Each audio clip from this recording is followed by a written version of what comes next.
All right. Well, if I could just do maybe a quick introduction, and we'll be off and running. How does that sound, Rachel? That sounds perfect.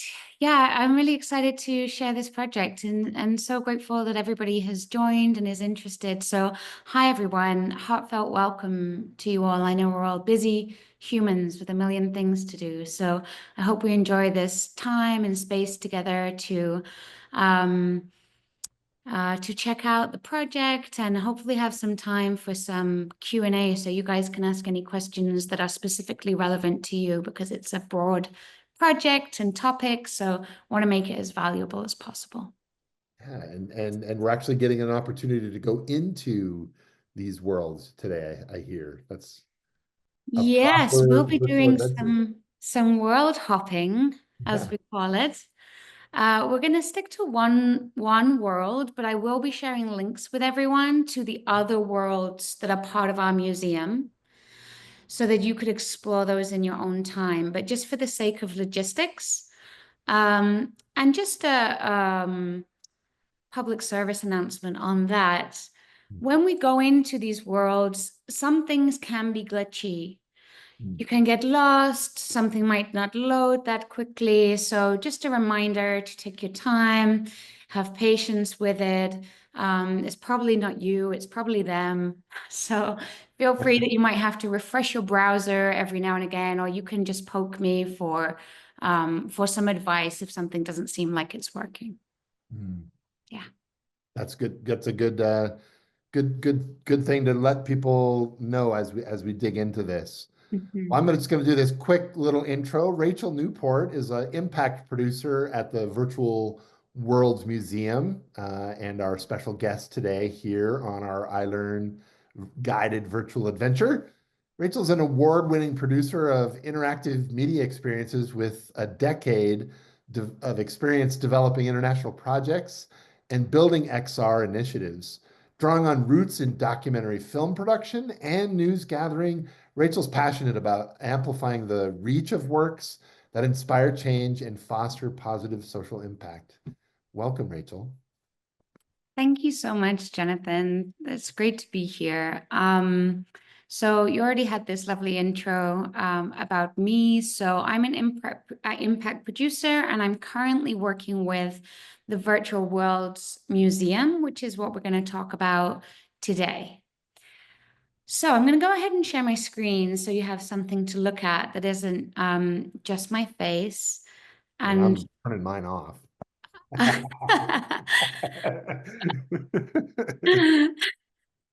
So So, I'm going to share, and I'm going to try and share sound as well, because there are a couple of videos that I'd love to play that we've been making that I think help explain what the project is. Um, those of us that are here, could you put like a yes or a no into the chat, like a Y or an N, if you are already familiar with virtual world platforms, with visiting virtual worlds, either in VR or in desktop, just a Y for yes or an N for no. Yes, yes, no, yes, yes. Okay, great. We've got a good mix. Brilliant. Okay, this is great.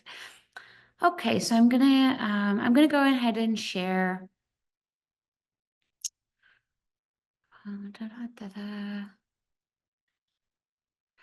Oh, it might not let me share sound with you, I think. Okay, don't worry, I can work around that.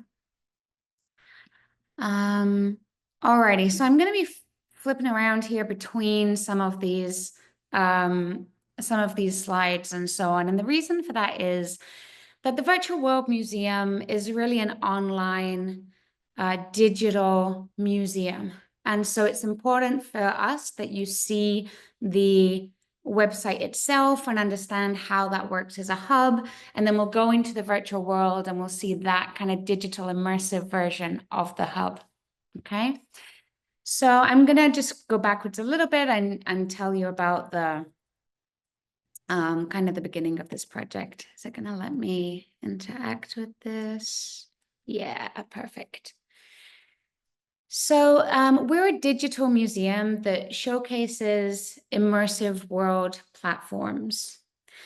The goal of the project is to preserve virtual worlds, and we want to encourage people to explore them and to get involved in creating them and to understand the broader spectrum of all of these virtual platforms. So it's not just gaming, but it's actually so much more that people are building and why they are building them. And our director, Julian Reyes, he really began this project because he wanted there to be a 3D resource of all of these, archiving these 3D worlds. It doesn't really make sense to try to understand these 3D worlds in like a 2D list or a spreadsheet. He really wanted to collect them in an immersive way. So that was the genesis of the idea for the Virtual Worlds Museum.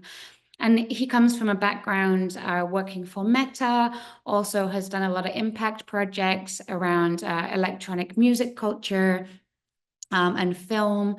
The Virtual World Museum has recently been nominated for some awards. It's actually up for another one right now. So it's the beginning of this project. It's been around, it's kind of its first year, just to let you know where we're at in terms of growth. So we're really at the very beginning of putting this together, but we have built a few exhibits already, which we're going to jump into and explore together. Okay, so thank you for your patience while I flip around pages. I hope everyone's with me so far. I don't see the chat while I'm presenting, but if you do have questions that come up, I have made some blocks of time for Q&As throughout the talk. So feel free to drop them in there or to note them down for those moments. Alrighty, so the objective of the project is to enrich knowledge of XR outside of only gaming and preserve the history of virtual worlds. So for those of you that are familiar with them, you'll know that some of the platforms that you get to know and you learn and you love and you build community there, they disappear. They stop getting funded. One of the most famous cases recently is AltSpace from Meta. They actually closed that entire space, which was a really vibrant and busy place for community. A lot of people have built worlds in there. And so when they disappear, they just go offline, right? You just can't access them anymore. So how do we make sure that we preserve those rich cultures so that future generations understand what was being built and by who and why? We're really focused on interoperability, so how these digital worlds work together, how we transfer assets and information between those worlds, ethical practices. So we're a very proud member of the XR Guild, for example, that does a lot of work focusing on the ethical impact of VR and virtual worlds and data collection and privacy and all of that great stuff. Highly recommend checking out the XR Guild for that. And we're really focused, of course, on community building in the immersive environments because we're trying to get people into those spaces, understand them, and create community in there. So education, one of the things we have, I'll share a link with the whole group after the talk so you can check these out, but it's a super cool video series that we've been making. I'm going to give you a peek at that right now, but because the sound isn't sharing, we won't watch them, but you can see them here in our YouTube channel, so you can find that there. And what we have in here are immersive interviews with platform creators. So I'll just open this up so you can get an idea. Oh no, don't look at the ads. Don't look. La, la, la, la, la, la, la, la. So what we have in here is these really cool interviews that we filmed inside the platforms. So in this example, it's on spatial.io. And these are our interviewers you can see here walking into that portal and meeting in spatial.io with that founder. And they talk about why he created that space and how and what were the challenges. And he gives a bit of a tour about what that platform is. So this is a really, really great resource just to understand some of these platforms and hear from the, passionate founders that created them. So you can check that out either on our website or here on the YouTube channel, but highly recommend this resource. Here we're seeing Jake from Spatial.io talk about, why he created that platform. Great. So we're also trying to preserve the exhibits, as we talked about. The exhibit we're going to visit today is focused on WebXR platforms. So each exhibit that we have is focused on a different area. XR and ethics I also spoke to, and the community building arts and events. And I'll talk a little bit about the roadmap and the future when I wrap up this section before we hop into our exhibit. Great. So I'd like to show you the website. As you can see here, we have all our mission and information in here as normal. We update this a lot because for us, our website is kind of our physical brick and mortar equivalent. So we try to keep this really rich, and we want it to be a resource for people so that they can go there and understand what the project is. And you can see that we have exhibits here that are all of the exhibits that we're trying to build right now. So we're going to visit the WebXR exhibit, which we can see here. And here we can see the interview with the founder of the Arrival Space platform, which is where that's hosted. This exhibit just recently won an Aurea Award just about a month ago, actually, in Europe, which is really exciting. They won an Impact Award for this space. So this is one of the exhibits and the one that we're gonna visit. So the foundation of the project is these building out these exhibits, and we have a plan to build a number of them. I'll show you the ones that we're focusing on, that we're moving through with right now. So here you can see the WebXR exhibit is completed. Actually, number 2, the VR and apps exhibit is also completed right now. So I can share a link with the whole group. That's hosted in Horizon Worlds. That's another exhibit you can check out whenever you like. And at the moment, we're working on the sunset exhibit.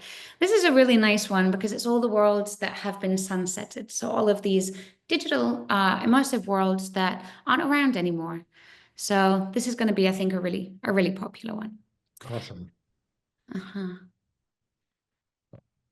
We've got games coming up. We've got specialized categories so that we can kind of catch all some of the other platforms that fall outside of those other categories, and blockchain, which is obviously so important when we're talking about the future of immersive worlds, super relevant and really important for the education element of the project.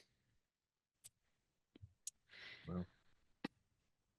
Moving forward, something we're trying to do, and it was interesting to hear Jonathan talk about his organization, because it's not an easy thing to do, but we're trying to collaborate with universities. So what we want to do is have opportunities where us trying to educate and them trying to educate their students, kind of we work together and collaborate on that shared goal. Here you can see that we have resources. We have a huge list of all of the universities in the US that have immersive programs. So we try to list those here. And then we have a growing wiki and a growing set of resources that we can also build on to make sure that this is a place that people can come and understand and learn. And we're really talking to some of these universities about how do we work with your students to enhance what you're already teaching them, and do they want to build out hubs if they're builders? Sometimes they're business students, sometimes they're tech students.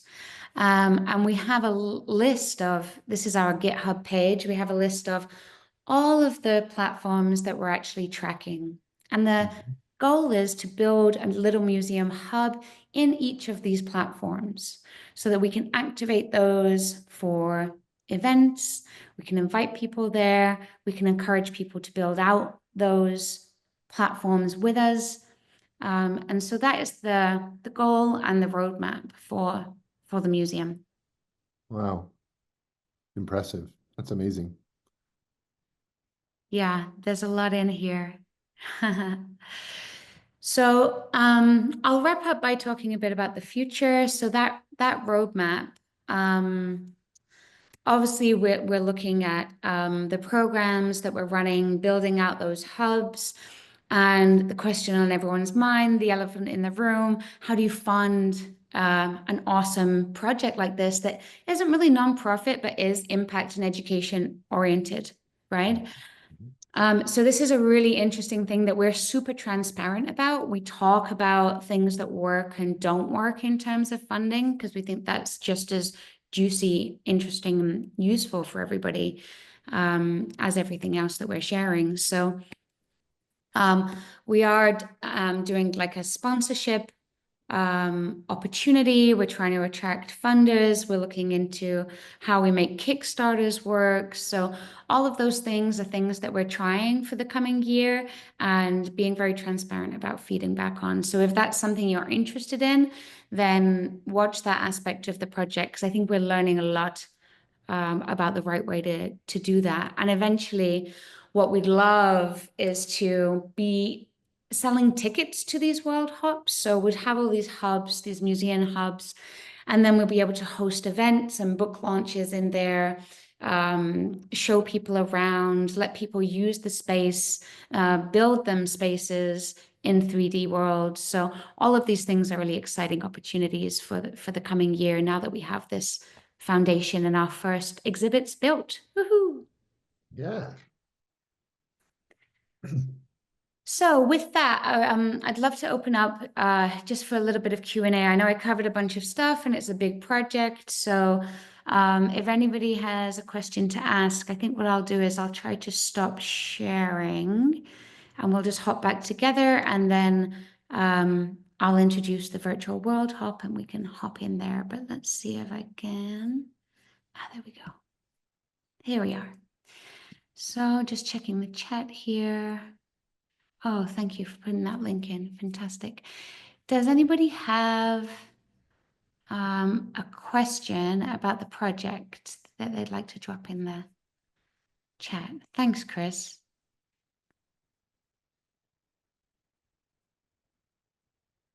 Yeah, that's a great question. So for anyone that can't see it, that question from Chris is there a way to preserve the tech stack and the software that was used in creating those virtual worlds? I think that's a really fantastic point. I think in our exhibit, the focus is on people understanding what the goal of the creators were, for example, and what that community generated. But we really want to have, both on the website and inside the exhibit, a really rich and robust list of information and resources and links that really encompass everything about that platform and that experience. It really is meant to be a one-stop shop place for the information that someone might need. So this is a fantastic idea, and I think it's something that we will look into and make sure is included there. Yeah.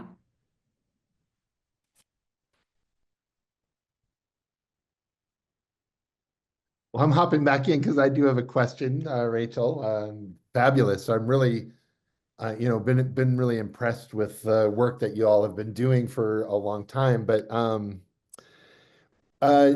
on the colleges and universities with their different projects out there, like how are you interacting or connecting with the various teaching and learning projects that are going on out there? I'm curious to like I really like the systematicity that you have in terms of lining up like who's doing what and here's the programs and the platforms that they're using. But yeah, could you share a little bit more about that? Absolutely. And it's an interesting question at this moment as we grow into this bigger project. Mhm. So, Julian Reyes, the founder, has a long history in this space.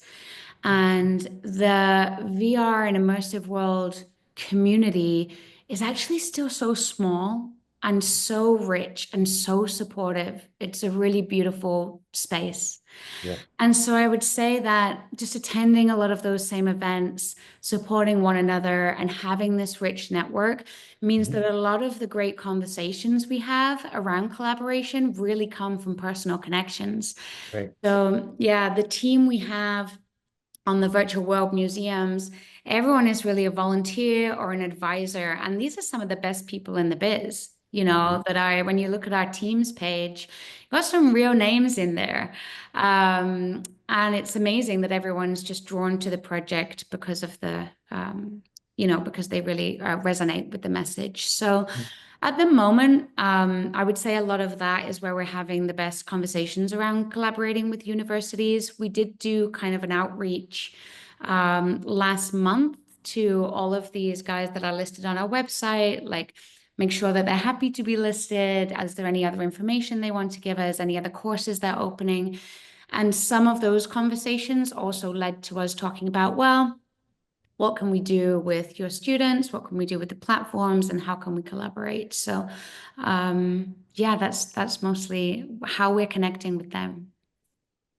That is very cool. Another parallel with iLearn, we're largely volunteer driven, and we also have, a lot of, austere and talented expertise that we're associated with, through collaboration. And would love to discuss with you and Julian maybe ways that we might be able to partner. And I'm going to thank Amani for connecting us in the first place again.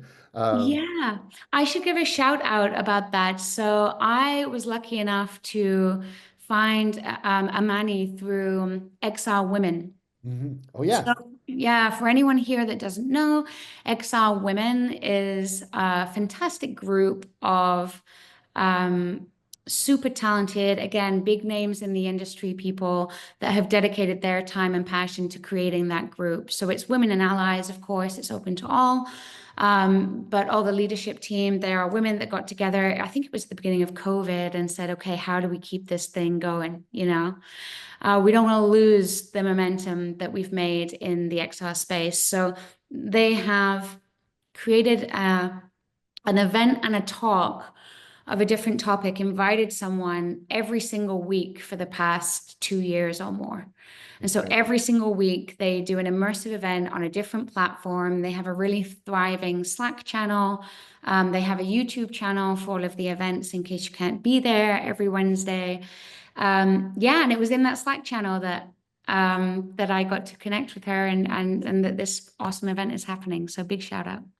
Yeah. Yeah, it is a small community. XR Women, iLearn is proud to say that XR Women got their start on our virtual campus in the pandemic. So they had their Right. weekly meetings on our Verbella campus that we had for years. Right, I remember, of course, Verbella. Ah, yes, I have flashbacks. That was one of the first, yeah, some of the first times I was dipping into those platforms, and some really cool stuff, really cool worlds to explore in there. Mhm. There are some secret Easter egg rooms and magic Right. rides, and yeah, I've actually, when I've invited other people to meet with me, that's to do with XR, I sometimes use it as a venue. I'm like, let's meet here.